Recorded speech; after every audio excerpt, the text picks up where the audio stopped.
안녕하세요. 윤지성 강사입니다. 자, 오늘은 3월 16일 정기토익에 대한 출제 포인트 5가지 잡아드리도록 하겠습니다.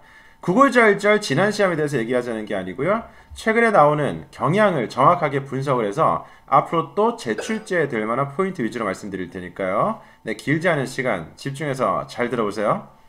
자, 먼저 첫 번째 표현입니다. 네, 이 표현이 4달 만에 재출제가 됐었어요. 기본적인 어휘가 아니라 네, 덩어리, 하나의 덩어리 표현인데요. 자, 문제는 제가 살짝 변형했으니까 참고로 보십시다. 자, Jaden is working blank becoming the director 이라고 해서요. 지금 working towards 혹은 over 두 개의 표현이 선택지에 제시가 됐었는데요. 물론 선택지 4개가 제시가 됐겠죠. 근데 나머지 2개는 제가 뺐습니다. 네, 별로 매력적이지 않은 오답이니까. 여러분들은 매력적인 사람들이잖아요. 자, 정답은 working toward가 됐었죠. 즉, work toward라는 것은요. 무엇을 지향하여 노력하다라는 수거 표현으로서 함께 덩어리로 기억을 하십시오. 자, work toward라고 하기도 하고요. work towards라고 하기도 하죠. 두 가지는 뭐 같은 거라고 보시면 될 테니까요. 그래서 밑에 예문도 살짝 나와 있는데요. 출처는 네이버 사전입니다. They worked toward that goal 하면 그 목표를 향해서 우리 toward가 원래 방향성의 전치사예요. 어디를 향해서라고 해석이 되고요. 그래서 어떠한 장소를 향해서도 되고요. 어떠한 목표를 향해서란 추상적인 개념도 괜찮고요. 자, 혹은 toward가 이건 뭐 이건 다른 해석인데요. 시점 목적을 취했을 때는 그러한 시점을 향하는 무렵에라고 해석도 됩니다. 그래서 toward가 시점을 취할 때 무슨 무렵에라고 너무 외우지 마시고 네, 어떠한 시점 쪽을 향하는 무렵에라고 해서 toward의 방향성의 그림을 그대로 이해하시는 게 제일 좋겠네요. 자, 이 표현이 정말 놀랍게도요. 2018년도 11월 25일 정기토익에서 127번에서도 똑같이 기출됐었습니다. 그때 work towards a specific financial goal 이라고 해서요.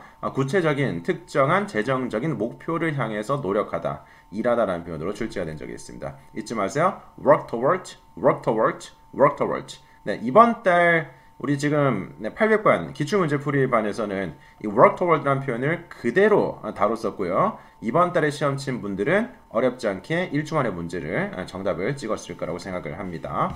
자, 좋습니다. 첫 번째 포인트였었고요. 그 다음에 두 번째 포인트입니다. 자, 두 번째, 세 번째 포인트 함께 말씀드릴게요. O형식 구조 문제가 두 문제가 출제가 됐었습니다. 네, 첫 번째는 우리 helped 라는 동사고요. 네, 동사 한번 살짝 체크해 볼까요? 자, 두 번째는 지금 네, make 라는 동사가 되겠습니다. 두 가지 모두 O형식 구조인데요. 자, help는 기본적으로 목적어 뒤에 원형, 부정사도 취할 수 있고요. 그 다음에 to 부정사도 취할 수가 있습니다. 그래서 정답 imagine 골라주는 거죠. 이걸 뭐 준사역 동사라고 하는데요. 그럼 문법적인 용어 너무 극혐이잖아요. 그래서 그냥 help는 목적어와 to 부정사를 모두 취할 수 있다라고 생각하시면 돼요. 돕다라는 동작. to 부정사와 원형을 모두 도와준다고 생각하세요. 그런 정도로 이로운 O형식 동사구나라고 생각하십시오. 자, 보자마자 이미지 골라주시면 되겠고요. 그리고 119번 바로 연속해서 O형식 구조가 또 나왔었어요. 119번은 오답이 조금 더 많았었는데요. 우리는 조언을 제공합니다. 그 다음 O는 어디에 관련된 이라는 about 정도의 느낌이고요. 자, making이 지금 O형식 동사이기 때문에 여기서부터는 O형식의 형태가 그대로 시작이 되는 겁니다. 자, 동사가요. ing라는 준동사, 동명사로 그러죠. 혹은 투부정사라고 조금 변형이 될 수 있어요. 이런 것들 준동사로 그러죠. 즉, 동사가 준동사로 변형되더라도 동명사나 투부정사가 되더라도 동사의 원래 형식은 그대로 유지가 되는 겁니다.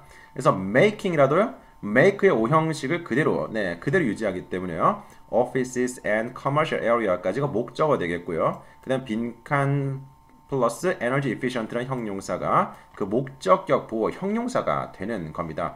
O형식은 목적격 보호 자리에 원형을 취할 수도 있죠. 사역동사 개념으로서요. 근데 지금은 사무실, 상업적인 지역 이런 공간 같은 사물 개념의 명사이기 때문에 원형 부정사 들어간 건 생각할 필요도 없겠고요. 그리고 지금은 선택지 그런 것도 없었습니다. 자, 근데 지금 about과 more 중에서 O형식을 몰랐던 분들은 어설프게 about을 찍고 다 틀렸어요. 왜냐면 지금 왠지 좀 이상하거든. 동사 뒤에 목적어까지 문제가 끝났기 때문에 그 뒤에는 왠지 전명구가 와야 될 것 같거든. 근데 생각해봐요. energy efficient라는 것은 형용사입니다. 에너지 효율적인이란 형용사예요. 형용사 앞에 전치사가 올 수는 없죠. 전치사 뒤에는 명사, 목적어가 오는 거잖아요. 자, 그래서 이거는 애초에 생각할 필요가 없었던 거예요. 그래서 more이라는 이 부사가 들어가면서 더 에너지 효율적인이라는 형용사 보를 만들어 주는 거였었습니다. 자, 다시 한번 전문 해석해 보겠습니다.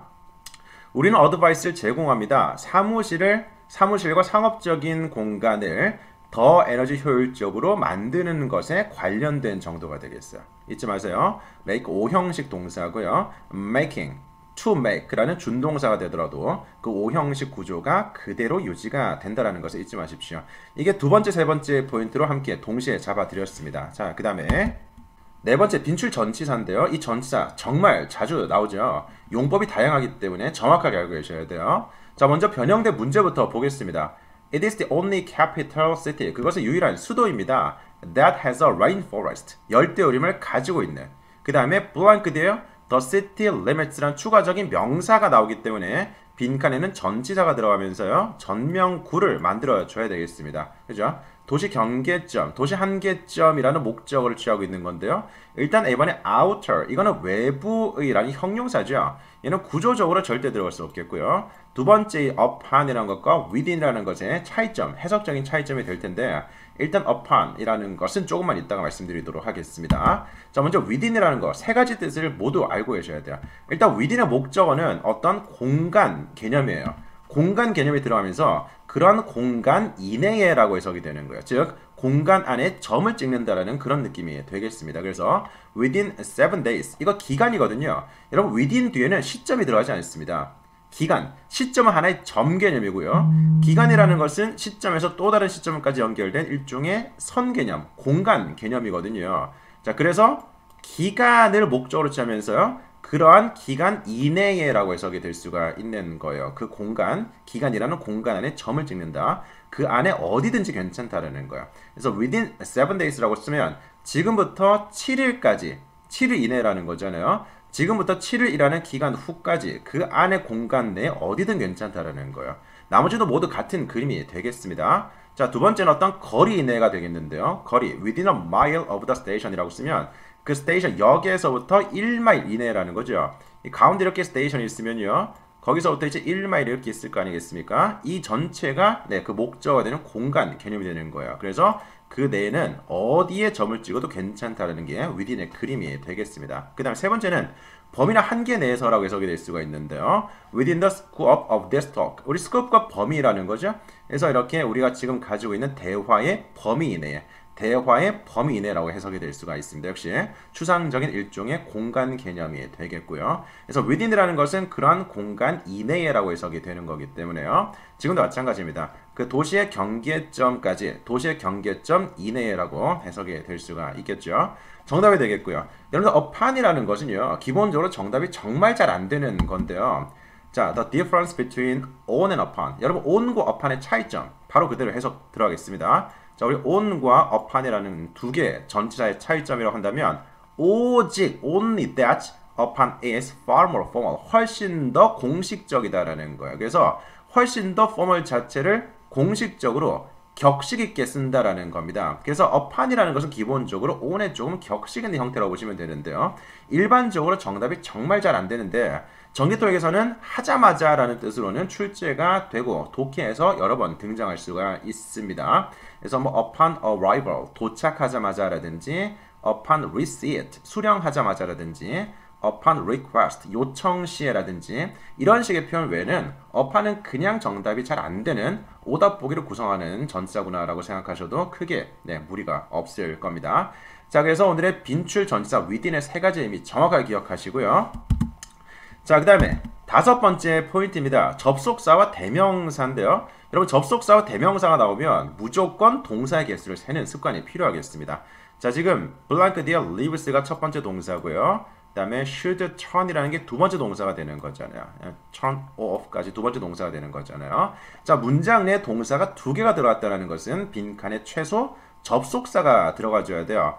whoever이라는 것은요. anyone who라는 것에 결합된 형태로서 누구든지라고 해석이 되는 거죠. anyone who 누구든지 일종의 접속사 개념이기 때문에 반드시 문장 내 동사가 두 개가 되어져야 돼요. 그래서 지금 whoever 들어가면서 여기까지 두 번째 동사까지 살짝 끊어보시면요. 누구든지 사무실을 마지막으로 떠나면 누구든지 간에 should turn the lights off. 조명을 꺼야 된다라는 해석이 되겠고요.